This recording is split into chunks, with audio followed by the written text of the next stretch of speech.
Alright guys, ito na yung Pugad Island na tinatawag nila.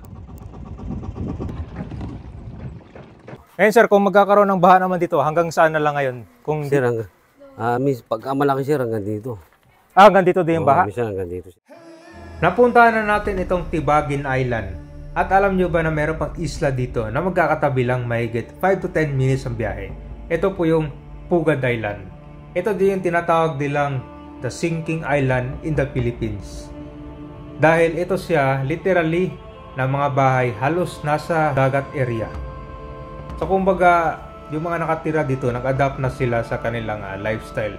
Itong unang pinunta natin na Tibagin Island, yung mga ibang kalsada pala dito ay tinaasan na nila para iwas sa flooding na magkakaroon dito.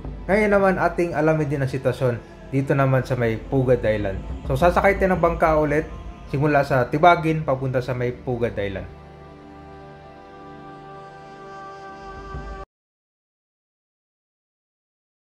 Ito guys, nandito na tayo ngayon sa Tibagin.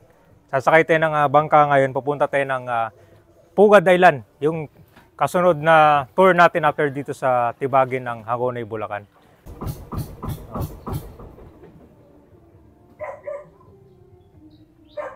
So sakto yung pagkapunta natin dito, hindi masyadong mga mataas yung level ng tubig, kumbaga hindi siya high tide.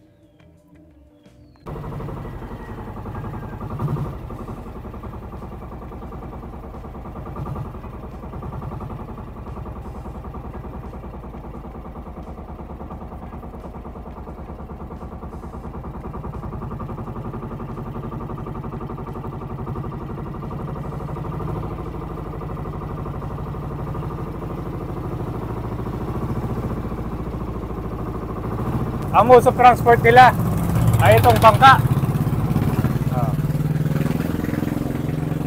Ito yung literal na tinatawag nilang water world. Gusto nila pumunta dito ng mga ibang lugar, ay gagamit sila ng bangka. Mahigit 30 minutes pala ang biyahe simula dito papunta sa may pinaka-downtown nitong Hagonoy, Bulacan. Ito palabas natin, may kita mo rin dagat area dito.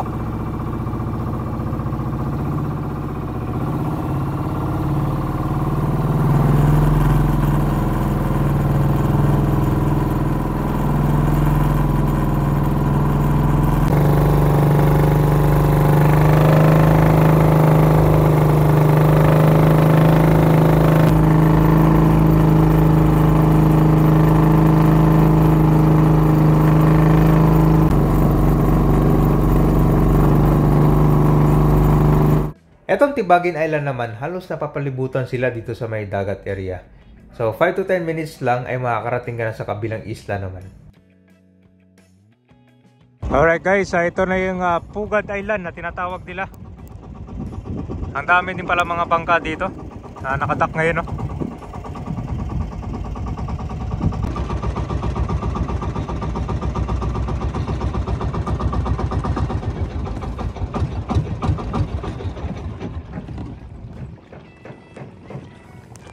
Ito yung port, sir. So punta natin dito sa kanila, pinakabayan nila. Oh. So ko lang pala, dry lang pala ng tubig ngayon kasi kanina umabot yung tubig dito.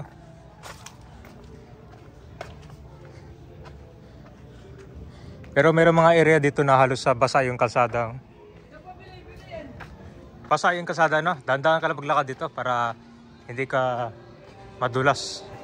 Pa ng kanto, Pugad Island. Pag pula, high tide. Ang populasyon niya dito, 2,000 mahigit. Ang dami na rin pala dito, sir. Kanto, barangay hall nyo, sir. Barangay Pugad. So, itong kalsada nyo, sir, ilang beses na tinaasan to? Tatlo na rin. Ay, pangalawa. Dalawang beses na tinaasan to? Oo. Dahil sa patuloy ng pagtataas sa tubig. No. Tapos ang meron dito, sir, merong school. School, simbahan, basketball. May basketballan dito. Ayun sir, may bagong ginawa itong kalsada. Ginawa tinaas. Okay, sige. Ang walang tricycle, Wala. kuan lang, lalakad ka lang, tsaka bike. Lalakad lang. Sir. Kung magkakaroon ng baha naman dito, hanggang saan na lang ngayon? Kung Pagka malaki sir, hanggang dito. dito din yung baha? Minsan hanggang dito sir. Dito yun? Oo. So, high tide na yun? Pagka 5'6", ngayon 5'9".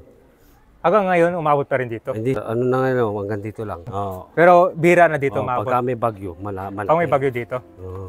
Ano po yung evacuation center nyo dito? Ayun, sir, yung simbahan. Simbahan, okay. So itong bahay, sir, ano nangyari dito? Ano na yung may-ari niya, sir? Tinaasan yung concern, no? Level ng bahay din. Oo, sir. Dito. Mataas dati yan. Mataas siya dati. Kung ano to siya na abandon na to. Kamalabo ng may-ari niyan. Literal na tinatawag nilang mataas na yung bilihin na. Dahil bibili ka sa itaas ng ano. Sir. Totoo pala ito nga, nakikita ko lang. Yung school lang dito. Oo, kaya ito. Grade 1 hanggang saan? Hanggang anong level sila? Hanggang grade 6. Tapos high school? Sa, bayan na.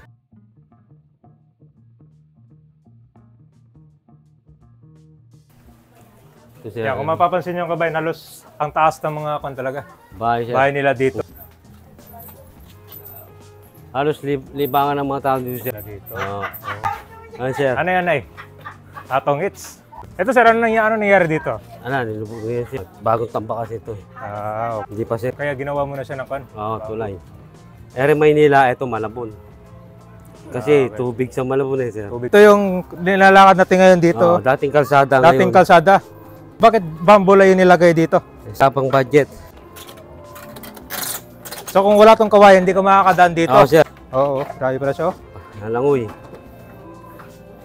Pinaka-evacuation o panglaro lang nila dito? Laruan din siya. Dito tayo galing, umikot lang tayo, sir. So dito yung pinaka-events area nyo? Oo, sir. Yan yung stage.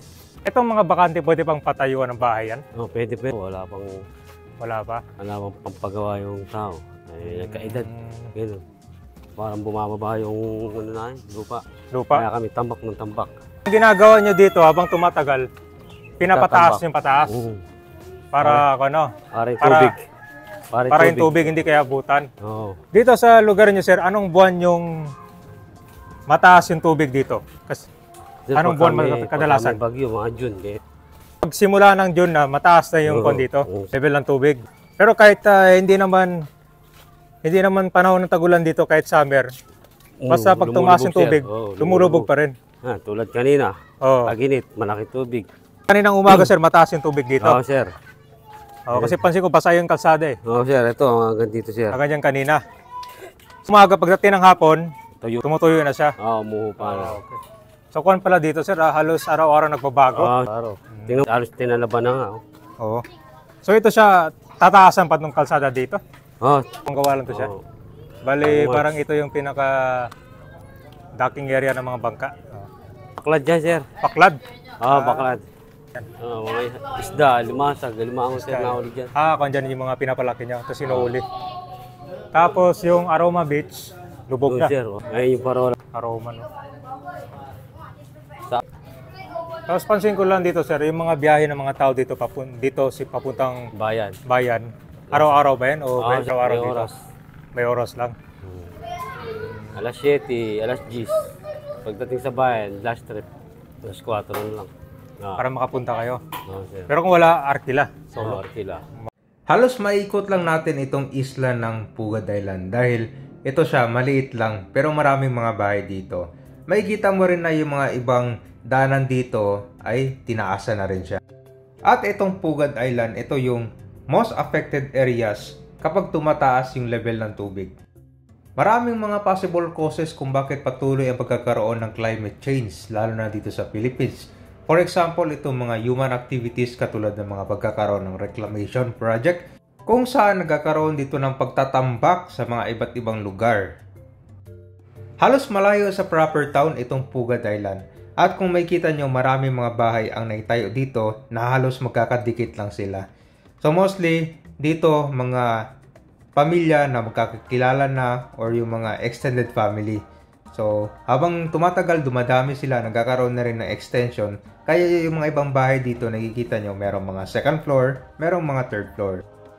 At dito na rin yung means of livelihood nila, katulad ng pangingisda or baklad.